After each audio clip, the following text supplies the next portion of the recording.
Hi everybody, today we will talk about how to fix or how to solve the problem of Lumosity app. You will click on settings. Here we'll enter to apps, default apps, app settings.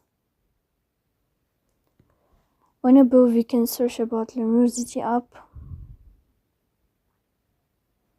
Then you can click on first stop and you can click OK.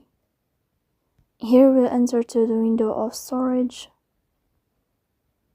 Then you can click on clear cache. In the end you can turn off your phone and you can wait a moment to turn on your phone again to fix that problem. Then you can turn on your airplane mode here and you can turn off here. So please don't forget to support us by like and subscribe.